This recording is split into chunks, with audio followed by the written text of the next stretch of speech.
അസ്സലാമു അലൈക്കും വറഹ്മത്തുള്ളാഹി തആല വബറകാതുഹു. ഡൈവേഴ്സിറ്റി ഇൻ ഓർഗനൈസേഷൻസ് ആണ് ക്ലാസ് എടുക്കാനുള്ള രണ്ടാമത്തെ ചാപ്റ്റർ. അതിൽ പ്രധാനമായിട്ട് നമ്മൾ പറയുന്ന രണ്ട് forms of workplace diversity, പിന്നെ ഡിസ്ക്രിമിനേഷൻ എങ്ങനെയാണ് വർക്ക് പ്ലേസിൽ നമ്മളെ സ്വാധീനിക്കുക എന്നുള്ളത്, അതുപോലെ biographical characteristics relevant to O B, പിന്നെ explain how differentiative characteristics factor into O B, പിന്നെ എങ്ങനെ intellectual and physical abilities to relevant to O B, പിന്നെ describe how organisation manage diversity effectively. രണ്ട് മേജർ ഫോംസ് ഓഫ് ഡൈവേഴ്സിറ്റി എന്ന് പറഞ്ഞാൽ ഒന്ന് surface level, ഒന്ന് deep level diversity ആണുള്ളത്. അപ്പം സർഫേസ് ലെവലിൽ വരുമ്പോൾ age, gender, race, ethnicity, disability, status, easily observable, high trigger stereotypes. ഞാൻ ഡീപ്പ് ലെവലിലേക്ക് വരുമ്പോൾ values, personalities, work preferences, attitude, beliefs, no easily visible, grow through interaction.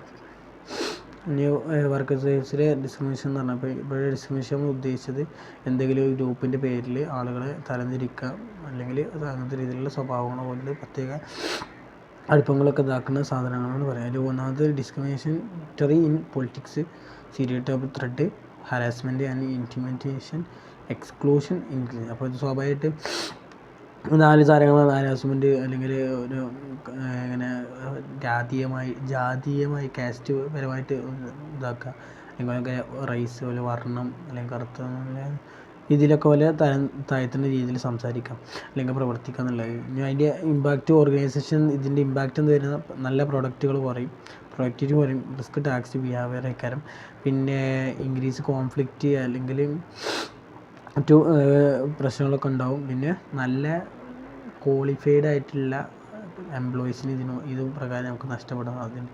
ഇനി ബയോഗ്രഫിക്കൽ ക്യാരക്ടറിസ്റ്റിക് പറഞ്ഞാൽ ഒന്ന് age, gender, race, ethnicity, disability. അപ്പോൾ നമുക്കറിയണം, പിന്നെ age വരുമ്പോൾ നമ്മൾ ഓരോ വയസ്സാൻ അല്ലെങ്കിൽ ഒന്നിനും കഴിയില്ല അങ്ങനെയൊക്കെ രീതിയിൽ സംസാരിക്കാം. പിന്നെ റൈസ്, ഇപ്പം 20% ഇപ്പോൾ ഓസ്ട്രേലിയൻ വർക്കേഴ്സ് എന്താണ് റൈസസും ആലോചിക്കുന്ന ആൾക്കാരാണ്.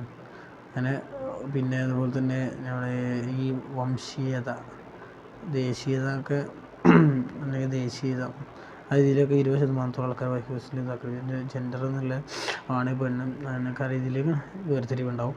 പിന്നെ 50% disciplines extremes in labour force ഉണ്ട്. അപ്പോൾ 83% അവിടെ ഡിസബിലിറ്റി ഇല്ലാതെ ചെയ്യുന്നുണ്ട്.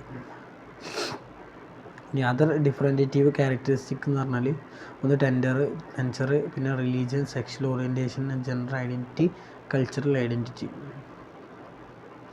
പിന്നെ അടുത്ത് intellectual and physical abilities. Intellectual എന്ന് പറഞ്ഞാൽ നമ്പർ, ആപ്റ്റിറ്റ്യൂഡ്, പിന്നെ verbal comprehensive, perceptual speed, inductive reasoning, deductive reasoning, spatial visualisation, memory. ഇനി ഫിസിക്കൽ ആകുമ്പോൾ dynamic strength, trunk strength, static strength, exploit strength, extent flexibility, dynamic flexibility, body coordination, അങ്ങനത്തെ കാര്യങ്ങളൊക്കെയാണ് അതിൽ വരിക. ഇനി ഇംപ്ലിമെൻ്റ് ഓഫ് ഡൈവേഴ്സിറ്റി മാനേജ്മെൻറ്റ്, അത് attract and select. അപ്പം നമ്മൾ ടാർഗറ്റ് ഇതാക്കാൻ തന്നെ നല്ല രീതിയിൽ സംസാരിച്ചാൽ ഒരുപാട് മാച്ചുകൾ നമുക്ക് കിട്ടാൻ. അതുപോലെ നമ്മൾ അഡ്ജസ്റ്റ്മെൻറ്റിലൊക്കെ പോവുകയാണെങ്കിൽ എംപ്ലോയീസ് നമുക്കെന്താ ഓർഗനൈസേഷൻ ഇങ്ങനെ ഒരുപാട് കാര്യങ്ങൾ അച്ചീവ് ചെയ്യാൻ പറ്റും. ഇതുപോലെ effective programs, teach legal framework, അവർക്ക് നല്ല കാര്യങ്ങളൊക്കെ മോട്ടിവേഷൻ അല്ലെങ്കിൽ നല്ല രീതിയിൽ അവർക്ക് ഒരു ലീഗൽ ഫ്രെയിം വർക്ക് നൽകിയാൽ കുറച്ചുകൂടി ഇത് മുന്നോട്ട് പോകും. പിന്നെ പോസിറ്റീവ് ക്ലൈമറ്റ്, നല്ല അന്തരീക്ഷം, ഒരു ഗുഡ് ബിഹേവിയർ ഉണ്ടാവുന്നത് നല്ലത് തന്നെ. ഒരു സൗഹൃദ അല്ലെങ്കിൽ സന്തോഷദായകമായിട്ടുള്ള ഒരു അന്തരീക്ഷം ഉണ്ടാക്കിയാൽ ഒരുപാട് വിഷയം. അതുപോലെ diversity group, emphasises member similarities, സ്വഭാവമായിട്ട് ഗ്രൂപ്പിലുള്ള ഡൈവേഴ്സിറ്റി, വ്യത്യസ്ത ആൾക്കാരെ ഒരു ഗ്രൂപ്പിൽ സമീപിച്ചാൽ ഒരുപാട് ചിന്തകൾ മറ്റു കാര്യങ്ങളൊക്കെ കിട്ടും. അതുപോലെ തന്നെ policy and compliance, know your anti discrimination laws, അങ്ങനത്തെ മറ്റ് ഇതൊക്കെ സ്റ്റീരിയോടൈപ്പ് ഇങ്ങനെ ആദ്യമേ വരുന്ന കാലങ്ങളായിട്ട് വരുന്ന ഒരു സ്റ്റീരിയോടൈപ്പ് സാധനങ്ങളൊക്കെ ഒഴിവാക്കിയിട്ട് നല്ല രീതിയിൽ ഒരു ഗ്രൂപ്പിൽ വ്യത്യസ്ത ആളുകളെ ഉൾക്കൊള്ളിച്ചുകൊണ്ട് ഉണ്ടാക്കിയാൽ ഒരുപാട് മെച്ചങ്ങൾ ആ കമ്പനിക്ക് കിട്ടാണ്ടാവും. ഇനി ടേക്കേഴ്സ് മീൻസ് ഇതിൽ നമ്മൾ ഈ ചാപ്റ്ററിൽ പ്രധാനമായിട്ട് പറഞ്ഞത് ഡൈവേഴ്സിറ്റി എന്ന് പറഞ്ഞാൽ സർഫേസ് ലെവൽ, ഡീപ്പ് ലെവൽ, രണ്ട് ഫോംസ് ആയിട്ടാണ് ഉള്ളത്. പിന്നെ discrimination harms productivity, OCB, organisation culture, മൂന്നിനും ബാധിക്കുന്നു. പിന്നെ biographical characters are often unfair basis of decisions. ഇത് both intellectual and physical abilities matter for job fit ആവാൻ സഹായിക്കും. ഇനി effective diversity programme benefit everyone, not just minority group.